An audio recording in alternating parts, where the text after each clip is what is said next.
நமது வானொலி இது, நமது சமுதாயம். நமது வானொலி இது, நமது பெருமைதான். MOP சமுதாய வானொலி 107.8. நீங்கள் கேட்டுக்கொண்டிருப்பது விஞ்ஞான் பிரசாத் மற்றும் department of science and technology of தமிழ்நாடுவின் அறிவியல் பலகை. இவர்களோடு MOP சமுதாய வானொலி இணைந்து வழங்கும் அறிவியல் பயண நிகழ்ச்சிக்கு நேயர்கள் அனைவரையும் அன்போடு வரவேற்கிறோம். வணக்கம் நேயர்களே, நீங்கள் கேட்டுக்கொண்டிருப்பது MOP சமுதாய வானொலி 107.8. இது நமது சமுதாயம், நமது பெருமை. கிளைமேட் சேஞ்ச், அதாவது காலநிலை மாற்றம்னா என்னன்னு எவ்வளோ பேருக்கு தெரியும்? நம்மள பாதி பேருக்கு மேலே அப்படின்னா என்னன்னு கூட தெரியாதுன்னு தான் சொல்லணும். நம்ம இதை பற்றிலாம் தெரிஞ்சுக்கிட்டு என்ன பண்ண போகிறோன்னு தானே யோசிக்கிறீங்க? இந்திய வானிலை ஆய்வுத்துறை 2023 ஏப்ரல் மாதம் வெளியிட்ட அறிக்கையில் ஹீட் வேவ்ஸினால் மட்டுமே நம் நாட்டின் பல பகுதியில் இருக்கிற மக்கள் பாதிக்கப்பட்டாங்கன்னு இருக்குது. ஹீட் வேவ்ஸ்னு மட்டும் இல்லாமல் காலநிலை மாற்றத்தால் நிறைய இயற்கை பேரழிவுகள் அதிகரிச்சிருக்கு. கிளைமேட் சேஞ்ச்னால நம்ம உடல் நலம் தினமும் நமக்கே தெரியாமல் ஏதோ ஒரு விதத்தில் பாதிக்கப்பட்டுட்டு தான் இருக்குது. எப்படி பாதிக்குதுன்னு, அதுக்கு நம்ம என்ன முன்னெச்சரிக்கை நடவடிக்கை எடுக்கணும்னு உங்களுக்கு தெரிவிக்க தான் நாங்கள் வந்திருக்கோம். ரொம்பவும் சரியாக சொன்னேன். கிளைமேட் சேஞ்ச்னால நம்மளோட உடல் நலம் எப்படி பாதிக்கப்படுதுன்னு தெரிஞ்சுக்கிறதுக்கு முன்னாடி கிளைமேட் சேஞ்ச்னால் என்னன்னு முதல்ல தெரிஞ்சுக்கணும் இல்லையா? வெப்பநிலை மற்றும் வானிலையில் தொடர்ந்து மாற்றங்கள் ஏற்படுவதை காலநிலை மாற்றம், அதாவது கிளைமேட் சேஞ்ச்னு சொல்லலாம். இந்த மாற்றத்துக்கான காரணம் இயற்கை மட்டும் இல்லாமல் மனித செயல்பாடுகளாலேயும் நிகழுது. நம்ம இந்தியாவில் வாழ்கிற மக்களுடைய ஆயுள் காற்று மாசுபாடுனால 5 வருஷம் வரைக்கும் குறைய வாய்ப்பு இருக்குன்னு எபிக்னு சொல்லப்படுற the university of Chicago's energy policy institute ஒரு அறிக்கையில் வெளியிட்டிருக்காங்க. அப்புறம் கிளைமேட் சேஞ்ச் இருக்குல்ல, ஒரு நிமிஷம் நம்ம சொன்னால் மக்கள் ஏன் நம்பணும்னு யோசிச்சியா? இதை பற்றி நல்லா தெரிஞ்சு கிளைமேட் சேஞ்ச் எவ்வளோ பெரிய பாதிப்பை நம்ம உடல் நலத்துக்கு ஏற்படுத்துதுன்னு சொல்ல ஒரு டாக்டர் நம்ம கூட இருக்காங்க. அதை பற்றிலாம் தெரிஞ்சுக்கிறதுக்கு முன்னாடி ஒரு பப்ளிக் சர்வீஸ் அனௌன்ஸ்மெண்ட்டை கேட்டுட்டு வரலாம். என்ன ரக்ஷி, திடீர்னு இருமிட்டே இருக்க? All okay? நேற்றுலேருந்து கோல்ட் அண்ட் காஃபாகவே இருக்குது. எல்லாம் இந்த கிளைமேட் சேஞ்ச்னால தான் நினைக்கிறேன். கிளைமேட் சேஞ்ச்னாலையா? ஆமாம், பின்ன நைட்டெல்லாம் மழை கொட்டுன்னு கொட்டுது. காலையில் பார்த்தா பங்குனி வெயில் கண்ணை மறைக்குது. என்னென்ன சொல்கிறான் பாருங்க. ஏன், என்னாச்சு? என்னதான் இந்த ஒரு சில வருஷத்தில் கிளைமேட் சேஞ்ச்னால ஏற்பட்ட பாதிப்பு நிறைய இருந்தாலும் நம்ம உடல் நலத்தில் ஏற்படுற மாற்றத்துக்கு மொத்தமாக கிளைமேட் சேஞ்சை குறை சொல்ல முடியாது. நம்ம பண்ணுற முதல் தப்பு என்ன தெரியுமா? எதையுமே நம்ம சின்ன விஷயமா இருக்கும்போது கண்டுக்க மாட்டோம். ஃபுல்லாக பெருசாக ஏதாச்சும் நடக்கும்போது தான் அதுக்கு ஏதாச்சும் நடவடிக்கை எடுப்போம். குறிப்பாக நம்ம உடல் நலத்துக்கு பாதிப்பு வரப்போ நீ முதல்ல போய் ஒரு டாக்டரை கன்சல்ட் பண்ணு. அவங்க கிட்ட ஜென்ரலாக வர கோல்ட் அண்ட் ஃபீவருக்கும் கிளைமேட் சேஞ்ச்னால வர பாதிப்புக்கும் என்ன வித்தியாசம், உனக்கு வேற என்னெல்லாம் டவுட்ஸ் இருக்கோ கேளு. இந்த விஷயத்தில் ஒரு மெடிக்கல் ப்ரொஃபஷனலை தவிர யாராலையும் சரியான பதில் சொல்ல முடியாது. இவ்வளோ நாள் என் கூட தானே இருந்த, உனக்கு எப்படி இவ்வளோ தெரிஞ்சிருக்கு? அதை விடு, நீ ஃபர்ஸ்ட் போய் ஒரு டாக்டர் கிட்ட ஒரு அப்பாயின்மெண்ட்டை புக் பண்ணு. நீ சொல்கிறது சரிதான். அவன் சொல்கிறான், இவன் சொல்கிறான், நம்மளே ஒரு முடிவுக்கு வராமல் நான் முதல்ல ஒரு டாக்டரை போய் பார்க்குறேன். பத்திரமா போயிட்டு வா. பாய் நிதி.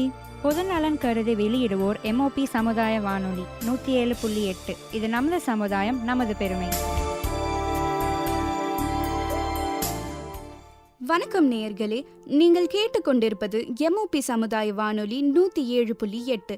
இது நமது சமுதாயம், நமது பெருமை. காலநிலை மாற்றத்தால மனிதர்களுக்கு ஏற்படும் உடல் நலம் சார்ந்த பாதிப்புகள் பற்றியும் அதற்கு எடுக்க வேண்டிய முன்னெச்சரிக்கை நடவடிக்கைகள் பற்றி பேசவும் நம்ம கூட ஒரு எக்ஸ்பர்ட் இணைஞ்சிருக்காங்க. Doctor Divya Parvathi MGR medical யூனிவர்சிட்டியில் MBBS முடிச்சு கம்யூனிட்டி மெடிசனில் அவங்களோட போஸ்ட் கிராஜுவேஷனை செட்டிநாடு ஹாஸ்பிட்டல் அண்ட் ரிசர்ச் இன்ஸ்டிடியூட்டில் முடித்த இவங்க தற்போது ICMRன்னு சொல்லப்படுற இந்தியன் கவுன்சில் ஆஃப் மெடிக்கல் ரிசர்ச்காக ஒரு funded project called effects of climate change on human health, அதாவது காலநிலை மாற்றம் மனித உடல் நலத்தை எப்படி பாதிக்குதுன்ற தலைப்பில் ரிசர்ச் ப்ராஜெக்ட் மேற்கொண்டுட்டு இருக்காங்க. இப்போ தாகூர் மெடிக்கல் காலேஜில் ஒர்க் பண்ணிட்டு இருக்காங்க. இன்னைக்கு இந்த ப்ரோக்ராமில் எங்களோட இணைஞ்சதுக்கு ரொம்ப நன்றி doctor. Indian council of medical ரிசர்ச்சில் காலநிலை மாற்றம் மனித உடல் நலத்தை எப்படி பாதிக்குதுன்ற தலைப்பில் ரிசர்ச் ப்ராஜெக்ட் மேற்கொண்டிருக்கீங்கன்னு கேள்விப்பட்டோம். அந்த ரிசர்ச் பற்றி கொஞ்சம் விரிவாக சொல்ல முடியுமா? இதன் மேலே உங்களுக்கு எப்படி ஆர்வம் வந்துச்சு டாக்டர்? எல்லாருக்கும் வணக்கம் முதல்ல. ஸோ நான் யூஜி பண்ணது வந்து கவர்மெண்ட் விழுப்புரம் மெடிக்கல் காலேஜில். அங்கே கம்யூனிட்டி மெடிசனில் எனக்கு ஒரு ப்ரொஃபஸர் இருந்தாங்க. அவங்க வந்து ரொம்ப சமூகவியலில் ரொம்ப ஆர்வமாக இருப்பாங்க. ஸோ அவங்கள பார்க்கும்போது அவங்க ஃபேமிலி டைமும் ஸ்பெண்ட் பண்ணுவாங்க, சமூகத்துக்காகவும் அவங்களால டைம் ஸ்பெண்ட் பண்ண முடியுதுன்னு நினைக்கும் போது it was just a flick. அதுதான் ஓகே, இதுவும் நமக்கு ஒரு ஆப்ஷன் அப்படின்னு தோணுனது, அவ்வளோதான். யூஜி முடிச்சுட்டேன் கவர்மெண்ட் விழுப்புரம் மெடிக்கல் காலேஜில். அதுக்கப்புறமா நீட் பிஜிக்கு ப்ரிப்பேர் பண்ணும்போது நிறைய நம்ம பார்த்துருப்போம், சின்ன சின்ன விஷயங்கள் நம்மளை இன்டெரக்டாக அஃபெக்ட் பண்ணியிருக்கோம். பட் பிஜின்னு வரும்போது ஆக்சுவலி பிஜி தான் என்ன சூஸ் பண்ணுச்சு, கம்யூனிட்டி மெடிசன் தான் என்ன சூஸ் பண்ணுச்சுன்னு நான் நினைக்கிறேன். ஏன்னா எனக்கு எந்த ஒரு ஸ்கோப்புமே இல்லை கிளினிக்கல் சைடில். எனக்கு வந்து கம்யூனிட்டி மெடிசன் தான் கிடச்சிச்சு. So I did community medicine. Community medicine பண்ணும்போது என்னோட கைடு வந்து சொன்னது, நம்ம இந்த மாதிரி ரீப்ரொடக்டிவ் அண்ட் சைல்டு ஹெல்த்தில் ஒர்க் பண்ணலாம் அப்படின்னு. ஸோ நான் என் தீசஸ் டாப்பிக்கே ரீப்ரொடக்டிவ் அண்ட் சைல்டு ஹெல்த்தில் தான் ஆரம்பித்தேன். அது நல்லா 2 வருஷம் தீசஸ் நல்லா பண்ணேன், எல்லாமே போச்சு. அதுக்கப்புறமா ஒரு 3.5 to 4 years நான் full and full reproductive and child ஹெல்த்தில் இருந்ததுக்கப்புறம் எனக்கு வேறு ஏதாவது ஃபீல்டில் எக்ஸ்ப்ளோர் பண்ணணும் அப்படிங்கிற ஒரு ஆர்வம் வந்துச்சு. அப்போ பார்க்கும்போது G20 சமிட் நடந்துச்சு. அந்த மாதிரி நிறைய விஷயங்கள் வந்து நியூஸில் பார்த்தேன். ஸோ G20 சமிட்டை வந்து நான் பார்க்கணுன்னு பார்க்கல, it was just a moment. பார்க்கும்போது ஏன் நம்ம இதில் வந்து எக்ஸ்ப்ளோர் பண்ணக்கூடாது அப்படின்னு தோணுச்சு. அப்போ லிட்ரேச்சர் ரிவ்யூ நிறையா பண்ணேன். 2.5 hours உட்காந்து பண்ணும்போது it impacted me more. Climate சேஞ்ச்னால பீப்புள் ஆர் அஃபெக்டட் மோர் அப்படின்னு எனக்கு தெரிய வரும்போது, சரி நம்மளால் கம்யூனிட்டி மெடிசன் சமூகவியலில் இருந்துட்டு நம்மளால் கம்யூனிட்டிக்கு என்ன பண்ண முடியும்னு யோசிச்சு ஹெல்த் அவேர்னஸ் க்ரியேட் பண்ண ஆரம்பித்தேன். ரேலிஸ் ட்ரை பண்ணேன், marathon. Students very very helpful for me. நான் அசிஸ்டன்ட் ப்ரொஃபஸராக ஒர்க் பண்ணிட்டு இருக்கிறதுனால என் ஸ்டூடெண்ட்ஸ் எனக்கு ரொம்ப பெரிய பலம், என்னோட ஜூனியர்ஸ் எனக்கு ரொம்ப பலம். நான் அவங்கள மோட்டிவேட் பண்ணேன்னா அவங்க என்ன மோட்டிவேட் பண்ணாங்களான்லாம் தெரியாது. But then we combined together and we formed energy and did so much rallies regarding climate change. So this is how I am into it and the students are pushing me. That is what I suppose. So this is how I entered inside.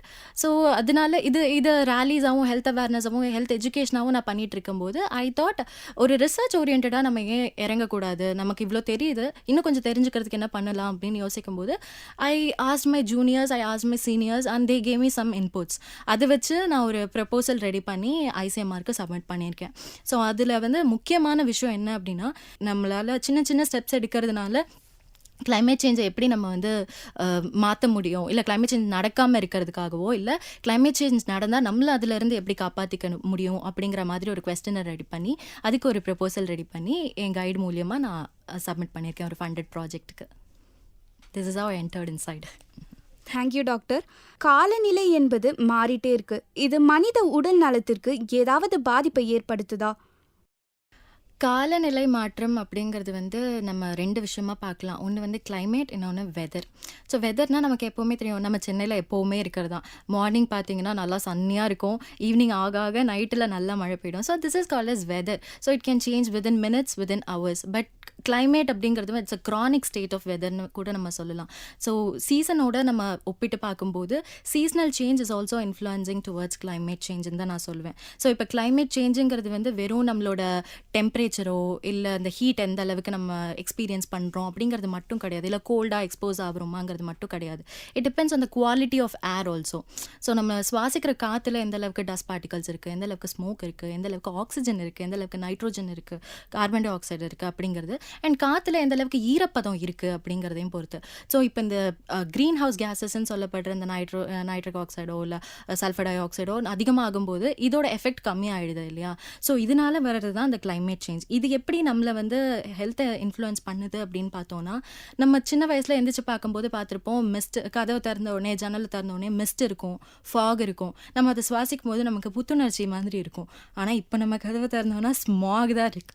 Smog is just a combination of smoke and fog. And the tiny particles of smoke or tiny particles of dust, அது நம்மளோட மூச்சு குழாய்க்குள்ளே போய் கொஞ்சம் கொஞ்சமாக settle ஆகும்போது it is going to obviously cause some respiratory illness.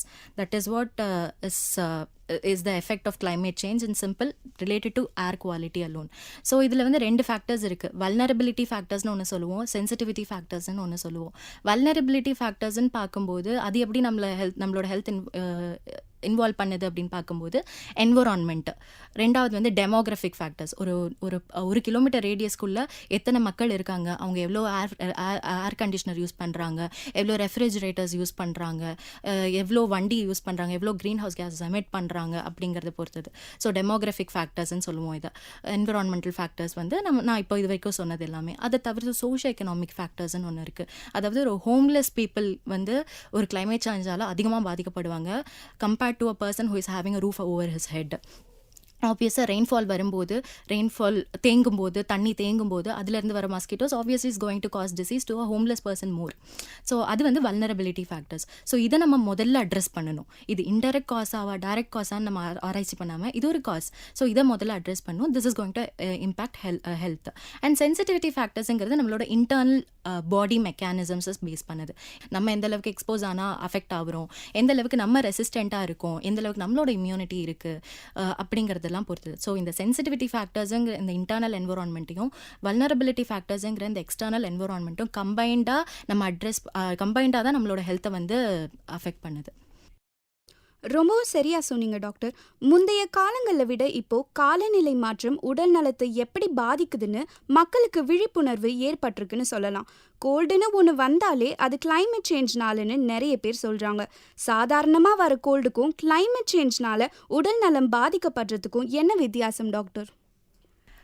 சாதாரணமாக வர கோல்டுக்கும் climate சேஞ்ச்னால வர கோல்டுக்கும் அப்படின்னே நான் வந்து முதல்ல பிரித்து பார்க்குறது கொஞ்சம் கஷ்டமான ஒரு விஷயந்தான். இது வந்து டிரெக்டாவோ இன்டெரக்டாவோ ரெண்டுமே இன்டர்லிங்க்டுன்னு நான் சொல்லுவேன். ஆனால் நம்மளோட மெடிக்கல் ஃப்ரெட்டர்னிட்டியில், அதாவது medical அட்வான்ஸ்மெண்ட்டில் we can identify it. ஒன்று வந்து உங்களுக்கு ஒரு கோல்டு வருது, அது 1 to 2 வீக்ஸ்க்குள்ளே சரியாயிடுது அப்படின்னா it is mostly due to the seasonal change. ஒரு சம்மர் சீசனாக இருக்கிற டைமில் டக்குன்னு ரெயின்ஃபால் வருது, குழந்தைங்க அந்த ரெயின்ஃபாலில் வந்து அஃபெக்ட் ஆகுறாங்க இல்லை நனைகிறாங்க அப்படின்னா அதனால வருது. அது ஒரு 1 to 2 வீக்ஸில் மோஸ்ட்லி சரியாயிடும். ஆனால் இந்த காலநிலையினால் வர கோல்டோ இல்லை காஃபோ அது வந்து is mostly due to lower respiratory tract. அதாவது நம்ம சீசனல் சேஞ்சஸ் சொல்கிறோம்ல, அதனால வரது மோஸ்ட்லி அப்பர் ரெஸ்பிரேட்டரி ட்ராக்ட்னு சொல்லுவோம். அந்த மூக்கோட நின்றுடும்னு வைங்களேன், நேசோஃபேரிங்ஸ்ன்னு சொல்லுவோம். வேறஸ் அந்த காலநிலை மாற்றத்தினால வர respiratory illness is mostly lower respiratory tract infection. அது வந்து க்ரானிக் எக்ஸ்போஷர்னால தான் வரும். It will take some time, it will take some lead time. அதாவது டக்குன்னு பட்ட உடனே நமக்கு அது வராது. ஸோ க்ரானிக்காக நீங்கள் வந்து ஒரு பொல்யூஷனுக்கு எக்ஸ்போஸ் ஆகுறீங்க, க்ரானிக்காக வந்து நீங்கள் ஒரு ஃபேக்ட்ரியில் ஒர்க் பண்ணுறீங்க விச் இஸ் எமிட்டிங் ஃபியூம்ஸ் அப்படின்னா அப்போது 5 வருஷம் நீங்கள் எக்ஸ்போஸ் ஆகுறீங்க, அதுக்கப்புறம் அது ரொம்ப சிவியராக மேனிஃபெஸ்ட் ஆகும். So this is how we just differentiate between seasonal cold and climatic change cold. 2030 மற்றும் 2050க்குள்ள காலநிலை மாற்றத்தால் பசி, பட்டினி, மலேரியா, வெப்ப அழுத்தம் இந்த மாதிரி காரணத்தினால் சுமார் 250,000 பேர் உலக அளவில் ஒரு வருஷத்தில் இறந்து போக வாய்ப்பு இருக்குன்னு உலக சுகாதார அமைப்பு, அதாவது வேர்ல்ட் ஹெல்த் ஆர்கனைசேஷன் 2021 ஒரு அறிக்கையில் வெளியிட்டிருக்காங்க. ஒரு மருத்துவராக நீங்கள் இதை எப்படி பார்க்குறீங்க? நாட்டோட சுகாதாரத்தை அதிகப்படுத்த மக்கள் என்ன முயற்சிகள் பின்பற்ற வேண்டும்னு நினைக்கிறீங்க டாக்டர்? 2011 இல்லை 2021 ரெண்டுத்துலேயுமே சர்வே பண்ணாங்க. நீங்கள் சொன்ன இந்த ப்ரெடிக்ஷன்ஸை தான் அவங்க வந்து ஒரு லாங்கிடியூட்னல் ஸ்டடியாக பண்ணி ரிலீஸ் பண்ணாங்க. 2030 இருந்து 2050க்குள்ளே நமக்கு வந்து 250,000 டெத்ஸ் பர் இயர் வரும் அப்படிங்கிற எஸ்டிமேட்டே ரொம்ப பெரிய நம்பராக நான் பார்க்குறேன். இது வந்து ரொம்ப பெரிய நம்பர். ஆனால் என்னை பொறுத்த வரைக்கும் இந்த 250,000ங்கிற இந்த நம்பர் வந்து most of the vulnerable population தான் அஃபெக்ட் ஆகும்னு நான் நினைக்கிறேன். வல்னரபிள் பாப்புலேஷன்னா யாருன்னா பச்சிளம் குழந்தைகள், அண்டர் 5 குழந்தைங்க, அதாவது 5 வயசுக்கு கீழே இருக்கிற குழந்தைங்கள், ப்ரெக்னெண்ட்டாக இருக்கிற மதர்ஸு, அதுக்கப்புறம் ரீப்ரொடக்டிவ் ஏஜ் குரூப்பில் இருக்கிற அடலசன்ட் கேர்ள்ஸாக இருக்கட்டும் இல்லை ரீப்ரொடக்டிவ் விமனாக இருக்கட்டும், எல்டர்லி ஏஜ் குரூப். ஸோ இவங்க தான் வல்னரபிள் பாப்புலேஷன். ஸோ இவங்க தான் ரொம்ப அதிகமாக அஃபெக்ட் ஆவாங்க. They will be the chunk of this 250,000 டெத்ஸுங்கிறது என்னோட ப்ரிடிக்ஷன். நம்ம வந்து கரெக்டான ரெஸ்பான்ஸ், அதாவது அடாப்டிவ் ரெஸ்பான்ஸ்ன்னு சொல்லுவோம் டுவர்ட்ஸ் கிளைமேட் சேஞ்ச், அதுவும் நம்மளோட அந்த சென்சிட்டிவிட்டியும் நம்ம இன்க்ரீஸ் பண்ணிக்கல அப்படின்னா this will definitely happen and it is going to impact directly or indirectly even on the socio-economic factors and the economic growth of the country. So இதை நம்ம எப்படி வந்து ப்ரிவெண்ட் பண்ணிக்கலாம் அப்படின்னா only way is adaptive response. So adaptive response எதுக்குன்னா to mitigate the physical risks. Physical risk அப்படின்னா climate changeனால heat expose ஆகிறோம், climate changeனால over coldக்கு expose ஆகிறோம். heat exposureனால நமக்கு என்னெல்லாம் வரும்னு பார்த்தீங்கன்னா heat exhaustion ஒரு கண்டிஷன் இருக்குது, heat stressன்னு ஒரு கண்டிஷன் இருக்குது, heat strokeன்னு ஒரு கண்டிஷன் இருக்குது, heat syncopeன்னு ஒரு கண்டிஷன் இருக்குது, இருக்குது. Dehydration, that is common to every one. So இது எல்லாத்தோட மெக்கானிசமுமே different. So if we know certain things about சின்ன சின்ன விஷயங்கள்னா, நம்மளால் ரோட்டில் போகும்போது ஒரு ஹீட் எக்ஸாஷனில் மயங்கி விழுக்கிறவங்கள நம்மளால் காப்பாற்ற முடியும். ஒரு ஃபர்ஸ்ட் எய்ட் கொடுத்துட்டு we can call 108. So this is called as adaptive response. இந்த ஹீட் ஸ்ட்ரெஸ்ஸு, ஹீட் ஸ்ட்ரோக்கு, இது ரெண்டுமே வந்து நம்மளோட சிறுமூளையில் ஹைப்போதலாமஸ் அப்படிங்கிற ஒரு பார்ட்டில் வந்து நம்மளோட டெம்பரேச்சர்ஸை ரெகுலேட் பண்ணுற ஒரு சென்டர்ஸ் இருக்குது. அதில் ஏதோ ஒரு மால் ஃபங்க்ஷன் இல்லைனா ஒரு டிஸ்ஃபங்க்ஷன் நடக்கிறதுனால வருது. This needs immediate medical attention. We cannot do anything. Okay, it needs rapid cooling of the patient. Ice bath கூட கொடுப்பாங்க ஒரு சில time. So that is one thing. The simple things that we can deal as a commoner is heat syncope and dehydration along with heat exhaustion. So heat syncope அப்படின்னா நடந்து போயிட்டே இருப்பாங்க, டக்குன்னு மயங்கி விழுந்துருவாங்க. It is mostly due to hypoxic effects. அதாவது நம்மளோட உடலில் வந்து எப்போவுமே ரத்த ஓட்டம் இருந்துக்கிட்டே இருக்கணும். அப்போ தான் ஆக்சிஜன் எல்லா ஆர்கன்ஸ்க்கும் போகும். ஹார்ட்டாக இருக்கட்டும், லிவராக இருக்கட்டும், பிரெயினாக இருக்கட்டும், எல்லாத்துக்குமே. ஸோ இந்த ஹீட் எக்ஸாஷனால், ஹீட் ஓவராக இருக்கிறதுனால என்ன ஆகும் அப்படின்னா வீனஸ் பூலிங் ஒரு ஆப்ஷன் நடக்கும். அது ஒரு விஷயம் நடக்கும். அதாவது all the blood will be drained towards the lower limb. So upper லிம்ஸ்க்கோ இல்லை மூளைக்கோ வந்து மேலே ஏறாது. It will not be able to circulate properly. So அதனால they will get a hypox and they'll fall down. So இதுக்கு வந்து ஒரு சிம்பிள் மெஷர் என்னென்னா, பேஷண்ட்டை சுப்பைனாக படுக்க வச்சு, நார்மலாக நம்ம தூங்குற மாதிரி படுக்க வச்சு காலை மட்டும் லிஃப்ட் பண்ணி வச்சுக்கலாம். ஸோ அது வந்து ஒரு 2 to 3 minutesலேயே they'll regain their consciousness. So that is a very simple step. இதை தான் நான் வந்து அடாப்டிவ் ரெஸ்பான்ஸ் டுவர்ட்ஸ் ஹீட்னு சொல்கிறோம். Dehydration is we can prevent it. So ஒரு வாட்டர் இன்டேக் மட்டும் இருக்குது அப்படின்னா that is not going to help you. So water இன்டேக்கோட சேர்த்து we need certain salts like sodium, potassium, calcium, magnesium, all these stuffs to make our cells work in a proper manner. அப்போ தான் நம்மளால் அதுங்களுக்கும் நம்ம energy கொடுக்கணும் இல்லையா. So அதுக்காக நம்ம வந்து அந்த சால்ட்ஸும் இருக்கணும். So when you feel you are not drinking water properly, then it is the responsibility of yourself to make yourself sensitive towards the climate change. So heat எக்ஸாஷன்லேருந்தும் heat சின்கோப்பிலேருந்தும் நம்மளை காப்பாற்றிக்கணுங்கிற மாதிரி டீஹைட்ரேஷன்லேருந்து நம்மளை காப்பாற்றிக்கணும். ஸோ ஒரு நாளைக்கு 1.5 to 2 liters water குடிக்கணும் அப்படிங்கிறத நம்ம டிக்டமாக வச்சுக்கிட்டோம் அப்படின்னா this will not happen. This is called as an adaptive response towards heat. இதே மாதிரி ஒவ்வொரு விஷயத்துக்கும் இருக்குது. கோல்டுக்கு இருக்குது. இப்போ ரெயின்ஃபால்க்கு அப்புறம் பார்த்தீங்க அப்படின்னா நிறைய மடி படல்ஸ் இருக்கும், நிறைய தண்ணி தேங்கும், தேங்காய் சரட்டையில் தண்ணி இருக்கும். அதெல்லாம் வந்து will be a breeding place for mosquitoes. So மஸ்கிட்டோஸ்னால என்னென்ன டிசீசஸ் காஸ் ஆகுதுன்னு நினைக்கிறீங்க? It's like dengue, malaria, chikungunya, all these stuffs are caused by mosquitoes, right? Other than house flies will cause diarrhea because they sit on the all the feces as well as the food. So fecal-oral route la transmit aagi we can get even diarrhea. So idellame adaptive response. Idella nama anticipate panni we have to make it possible that there is no stagnation of water in and around our house. These are some of the adaptive response that can help us get devoid of this 250,000 deaths. காலநிலை மாற்றம் மக்களை எப்படி பாதிக்குதுன்னு சொன்னீங்க. இப்போ காலநிலை மாற்றம்னால ஏற்படுற இறப்புகளை தடுக்க மருத்துவ சமூகம் என்ன நடவடிக்கைகளை எடுத்துட்டு வராங்க டாக்டர்? மருத்துவ சமூகம்ல வந்து ரொம்ப இதில் இன்வால்வ் ஆகிருக்கிறது வந்து சமூகவியல், கம்யூனிட்டி ஹெல்த்துன்னு சொல்லுவோம். ஸோ இதில் வந்து எங்களால் முடிஞ்ச வேலைகள் என்ன பண்ணுறோன்னா ஹெல்த் எஜுகேட் பண்ணுறோம்.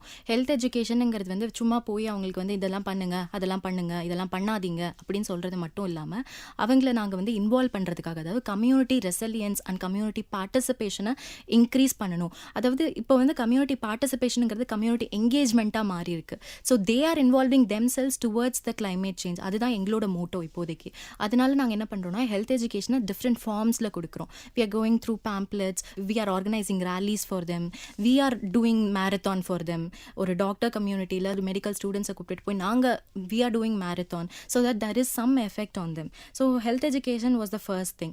அதுக்கப்புறம் I think health professionals வந்து is the voice of these we have become the trusted voice of climate change நான் பிலீவ் பண்ணுறேன். Because people literally believe us when we say something. So I think நாங்கள் we should be equipped. அதனால health educate பண்ணுறதுக்கு முன்னாடி we are training ourselves also. So that is the second thing that we are doing. And apart from health educating the public, it is the responsibility of a community physician to address these issues to the policy makers also.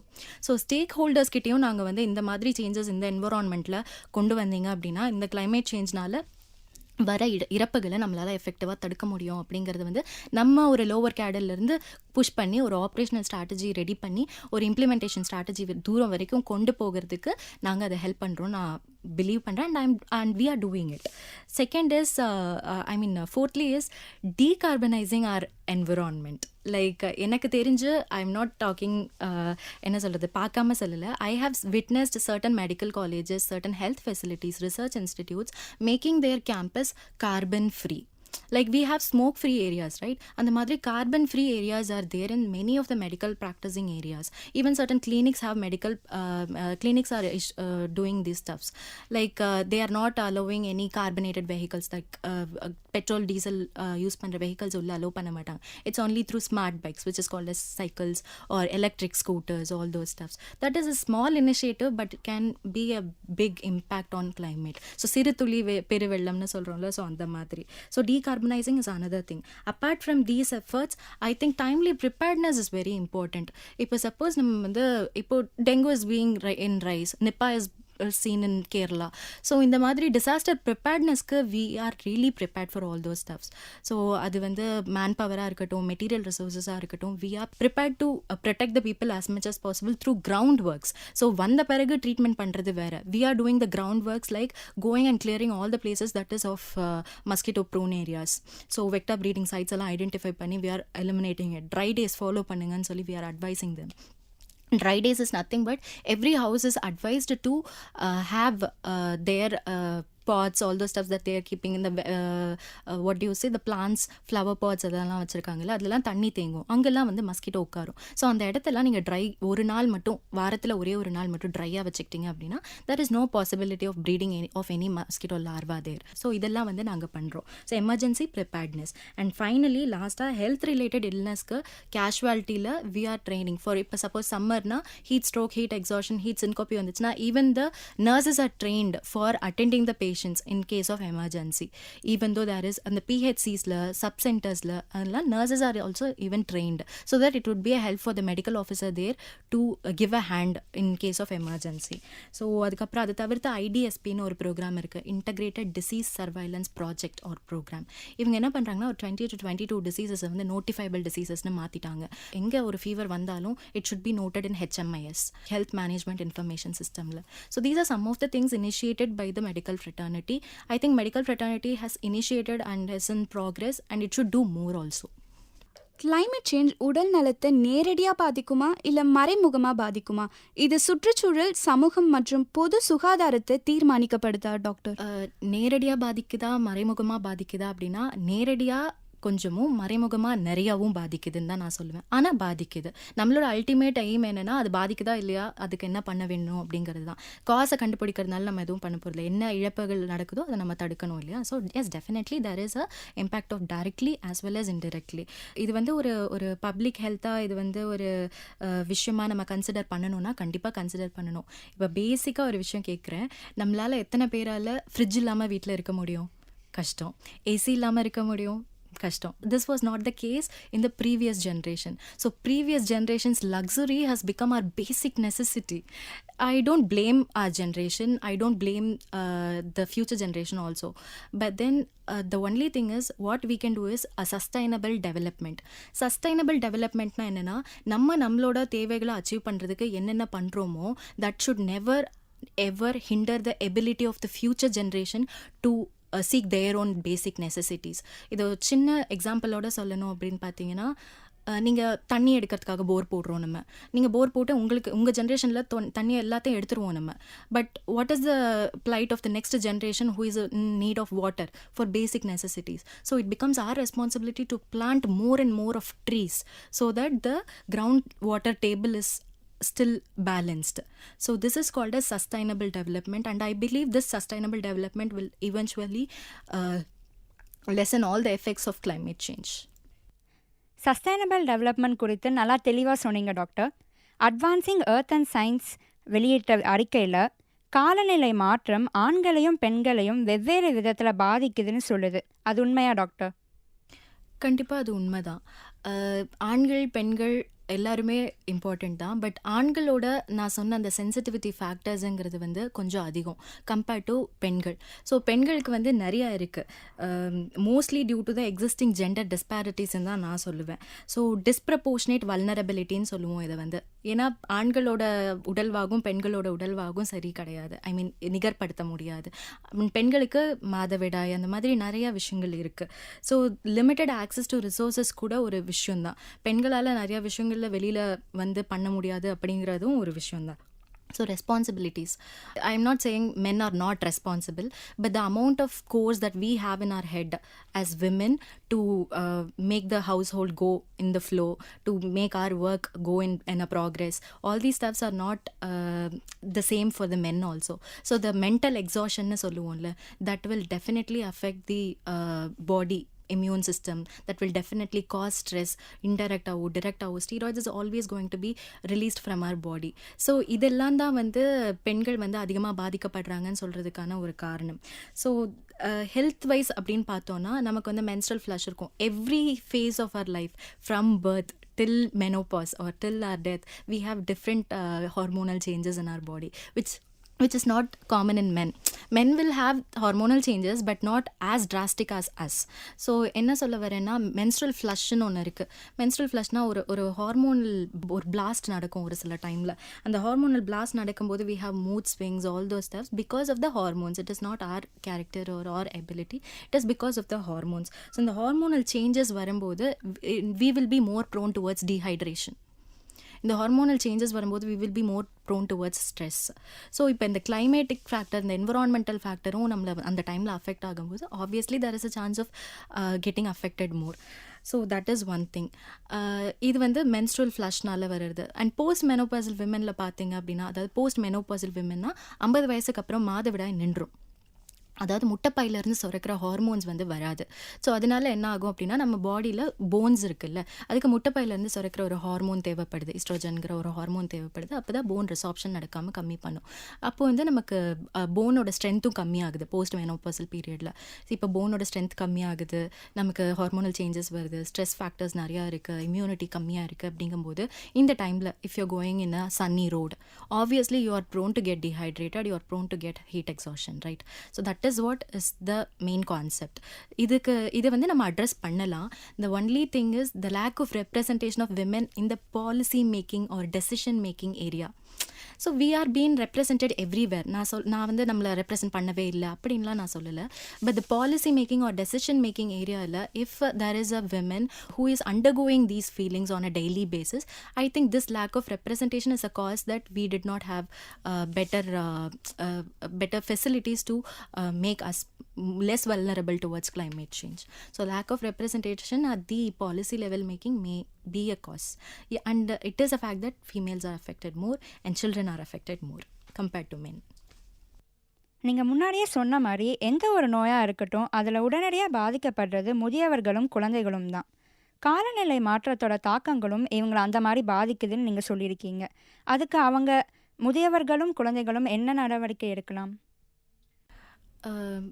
முதியவர்களுக்கும் குழந்தைகளுக்கும் 2 பேருக்குமே சென்சிட்டிவிட்டிங்கிறது வந்து அதிகம் தான், நான் இல்லைன்னு சொல்ல மாட்டேன். ஆனால் how much ability they have to come out of that அப்படிங்கிறது ஒரு டிஃப்ரென்ஸ் இருக்குது. ஸோ வல்னரபிள் பாப்புலேஷனுங்கும் போது எல்டர்லி பீப்புளையும் நம்ம அண்டர் 5 சில்ட்ரனையும் சொல்கிறோம். ஃபார் எக்ஸாம்பிள், இப்போ நம்ம குழந்தைங்கள் வந்து சன்லைட்டுக்கு க்ரானிக்காக ஒரு 5 இயர்ஸ் எக்ஸ்போஸ் ஆகுறாங்க. அதே மாதிரி ஒரு 55 வயசுக்கு மேலே இருக்கிற ஒரு அம்மாவும் க்ரானிக்காக 5 இயர்ஸ் சன்லைட்டுக்கு எக்ஸ்போஸ் ஆகிறாங்க அப்படின்னா 2 பேருக்குமே ஒரு கண்டிஷன் கால்ட் மெலக்னன் மெலனோமாங்கிற ஒரு கேன்சர் வரதுக்கான வாய்ப்புகள் அதிகம் தான், நான் இல்லைன்னுலாம் சொல்ல மாட்டேன். ஆனால் த amount of resistance and the immunity that the child will get a good prognosis towards that disease அப்படிங்கிறது கொஞ்சம் அதிகம். ஆனால் எல்டர்லியில் அது வந்து கொஞ்சம் கம்மி.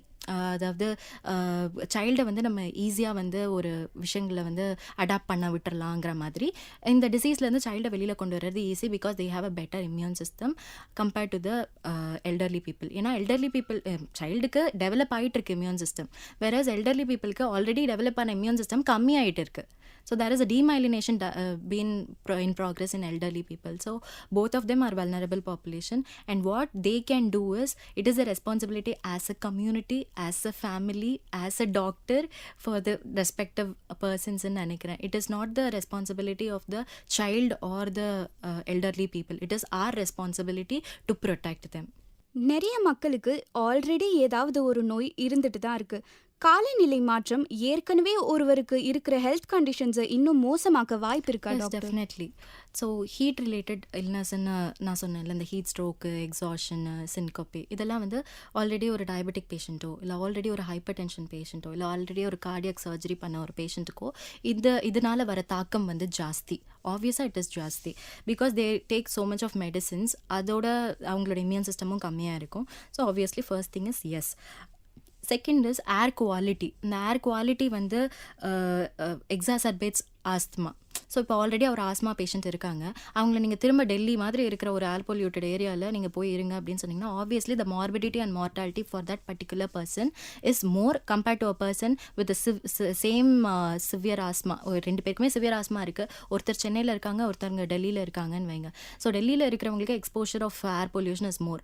அவங்களோட morbidity and mortality status will be high compared to a person in living in Chennai. Yes, it is a factor. So air quality and previously existing comorbidity are interrelated and it should be addressed. இந்த காலத்தில் மக்களோட life style ரொம்பவே மாறிடுச்சு. சாப்பிட்ற நேரமாக இருக்கட்டும், தூங்குற நேரமாக இருக்கட்டும், எல்லாமே ரொம்பவே மாறிடுச்சுன்னு சொல்லலாம். காலநிலை மாற்றத்தால் வரும் பாதிப்புகளை குறைக்க நம்மளோட வாழ்க்கை முறையில் மக்கள் எந்தவித மாற்றங்கள் கொண்டு வரலாம் டாக்டர்? மக்கள் எந்தவித மாற்றங்கள் கொண்டு வரணும் அப்படின்னா, அது ஃபஸ்ட்டு வந்து அந்த நான் சொன்ன அந்த சென்சிட்டிவிட்டி ஃபேக்டர்ஸ் தான். நம்ம பார்த்துக்கணும், நம்ம என்வரான்மெண்ட்டை பார்த்துக்கணும். ஐ திங்க் இந்த ஜென்ரேஷன், அதாவது இப்போ ஸ்கூல் குழந்தைங்க இருக்காங்கல்ல, இப்போ இருக்கிற ஸ்கூல் குழந்தைங்களுக்கு பிளாஸ்டிக் வெளியில் எங்கேயாவது பார்த்தோம் அப்படின்னா அதை கொண்டு போய் குப்பையில் போடணும் அப்படிங்கிற அந்த பேசிக் தாட் இருக்குது. But our generation or our previous generation is not having that thought. அது ஒரு ரோட்டில் எங்கேயோ இருக்குது அப்படின்னு நினச்சிட்டு போகிறாங்க. So I think we have to concentrate on the younger generation because they are going to be more affected in the future. நம்ம போயிடுவோமோ, but then they are going to be more affected. So I think we have to concentrate on that age group so that they are more responsible than us, because அவங்க தான் அதெல்லாம் அனுபவிக்க போகிறாங்க. நம்ம பண்ணிட்டு போயிடுவோம், அவங்க தான் அனுபவிக்கிறாங்க. நான் என் கண்ணால் பார்த்துருக்கேன், ரயில்வே ஸ்டேஷனில் தண்ணி திறந்து விட்டுட்டு எத்தனையோ பெரியவங்கெல்லாம் நடந்து போவாங்க, ஆனால் ஒரு சின்ன குழந்தை போய் அதை அடைக்கணும் அப்படின்னு சொல்லி அதை ட்ரை பண்ணியிருக்கேன். ஸோ அந்த தாட் வந்து கேன் பி இன்ஸ்டல்ட் ஒன்லி இந்த யங்கர் ஏஜ் குரூப். ஸோ ஒரு குழந்தைங்க கிட்ட நம்ம இந்த பிஹேவியர் சேஞ்ச் கொண்டு வரணும் ஃபஸ்ட்டு. ரெண்டாவது வந்து நம்ம வந்து நம்மளோட சென்சிட்டிவிட்டியும் வல்னரபிலிட்டியும் அவாய்ட் பண்ணுறதுக்கு என்னெல்லாம் பண்ணணும். மூணாவது என்னென்னா, நிறைய ஏர்லி வார்னிங் சிஸ்டம்ஸ்லாம் இருக்குது. நிறைய பாலிசி மேக்கர்ஸ்லாம் இருக்காங்க. இந்த ஏர்லி வார்னிங் சிஸ்டம்ஸ் எல்லாம் இன்னும் கொஞ்சம் நம்ம வந்து அட்வான்ஸ் பண்ணலான்னு நினைக்கிறேன். லைக் அதர் கண்ட்ரீஸ், இப்போது முன்னாடியே ரெயின்ஃபால் ரொம்ப அதிகமாக வருதுன்னா அது சொல்கிறதுக்கு இப்போ இருக்குது. பட் தென் அக்யூரேட்டாக சொல்கிற அளவுக்கு இருக்கான்னு தெரில, பட் இருக்கலாம். அதை இன்னும் கொஞ்சம் இது பண்ணலாம். ஸோ இந்த மாதிரி ஏர்லி வார்னிங் சிஸ்டம்ஸ் எல்லாம் கொஞ்சம் இன்க்ரீஸ் பண்ணோம் அப்படின்னா நமக்கு லீட் டைம்னு ஒன்று கிடைக்கும். லீட் டைம்னா நம்ம ஆன்டிசிபேட் பண்ணுறோம், ஒரு விஷயம் நடக்க போகுது, ஒரு டிசாஸ்டர் நடக்க போகுது, ஒரு கிளைமேட் சேஞ்ச் நடக்க போகுது அப்படின்னு. ஸோ அதை ஆன்டிசிபேட் பண்ணிவிட்டு அதுக்கான ஆக்ஷன்ஸ் எடுக்கிறதுக்கு நமக்கு ஒரு டைம் கிடைக்குதுல்ல, அப்போ நம்மளால் நல்லா தெளிவாக யோசித்து ஒழுங்காக பிளான் பண்ணி ஒழுங்காக பண்ண முடியும். ஸோ அந்த லீட் டைம் கிடைக்கணும் அப்படின்னா நம்ம அதில் கான்சன்ட்ரேட்டடாக இருக்கணும், நம்ம அதில் நிறையா ரிசர்ச் பண்ணணும். ஸோ அந்த ஏர்லி வார்னிங் சிஸ்டம்ஸை வந்து ப்ரொமோட் பண்ணுறது, இந்த சீ லெவல் ரைஸ் ஆகிறது, அதுக்கப்புறம் அந்த altered precipitation levels due to rainfall இருக்குல்ல, அதெல்லாம் ஐடென்டிஃபை பண்ணுறது, அதுக்கப்புறம் டிஸ்பிளேஸ்மெண்ட் ஆஃப் பாப்புலேஷன் இருந்துச்சு அப்படின்னா அதை ஐடென்டிஃபை பண்ணுறது. ஓகே, ஏன் இவ்வளோ மைக்ரேஷன் இருக்குது, ஏன் இவ்வளோ டிஸ்பிளேஸ்மெண்ட் இருக்குது, இது எப்படி அஃபெக்ட் ஆகுது அப்படிங்கிறதெல்லாம் ஐடென்டிஃபை பண்ணிட்டோம் அப்படின்னா will get a lead time. So gaining a lead time is the motto of adaptive response. So lead time இருந்துச்சுன்னா அடாப்டிவ் ரெஸ்பான்ஸ் பண்ணுறதுக்கு நமக்கு நல்லா பிளான் பண்ணுறதுக்கு நிறைய டைம் கிடைக்கும். And we can effectively reduce the deaths or morbidity due to climate change. This is what we can do as a community. இவ்வளோ நேரம் காலநிலை மாற்றம் உடல் நலத்தை எப்படி பாதிக்குதுன்னு மக்களுக்கு விவரமாக சொன்னீங்க. நேர்காணலை முடிக்கிறதுக்கு முன்னாடி காலநிலை மாற்றம் சம்பந்தமா சமுதாய மக்களின் சுகாதாரத்தை அதிகரிக்க ஏதாவது அட்வைஸ் சொல்ல விரும்புறீங்களா டாக்டர்? சமுதாய மக்களின் சுகாதாரம் அப்படின்னு பார்க்கும்போது it is as, right? So அதில் வந்து நம்மளோட பயோ மெக்கானிசமை நம்ம மாற்றிக்கிட்டோம், அதாவது நம்மளோட சுற்றுச்சூழலை நம்மளை வந்து ஒழுங்காக வச்சுக்கிட்டோம் அப்படின்னா ஆப்வியஸாக வந்து நமக்கு எதுவும் வரப்போகிறது இல்லை. For example water sanitation sanitation and hygiene, அது 3 வந்து நமக்கு எப்போவுமே இருக்கணும். It is not only post rainfall or during summers, எப்போவுமே இருக்கணும். ஸோ இதெல்லாம் இருந்துச்சு அப்படின்னா கிளைமேட் சேஞ்ச்னால மியூட்டேட் ஆகி வர வைரஸஸோ இல்லை மைக்ரோப்ஸோ கூட நம்மளை அஃபெக்ட் ஆகாமல் நம்ம தடுத்துக்கலாம். First thing. ரெண்டாவது வந்து பேசிக் திங்ஸ், பிளாஸ்டிக்ஸ் நிறையா யூஸ் பண்ண வேண்டாம். அந்த மாதிரி பேசிக் ஸ்டப்ஸில் இருக்குல்ல, எரிக்காதீங்க பிளாஸ்டிக்ஸை, recycle it, all those stuffs. அது ரெண்டாவது. மூணாவது வந்து we are responsible for the altered bio mechanism of வெக்டார்ஸ்ன்னு நினைக்கிறேன். இப்போ வந்து dengue, malaria, filaria, dehydration, diarrhoea இதெல்லாம் வந்து ரொம்ப காமன். குழந்தைங்களுக்கு அந்த ஏஆர்ஐலாம் ரொம்ப ரொம்ப காமனாக இருக்குது. இதெல்லாம் நம்ம எப்படி வந்து அட்ரஸ் பண்ணணும், இதெல்லாம் எப்படி வந்து முதல்ல காஸ் ஆகுது அப்படின்னு பார்த்தீங்கன்னா வெக்டார்ஸ்னால. இப்போ இந்த வெக்டார்ஸோட அல்டர்ட் மெக்கானிசம், முன்னாடிலாம் வந்து கொசு மருந்து அடித்தோன்னா கொசு செத்து போயிடும். ஆனால் இப்போ கொசு அதுக்கு மேலே வந்து உட்காந்துக்குது.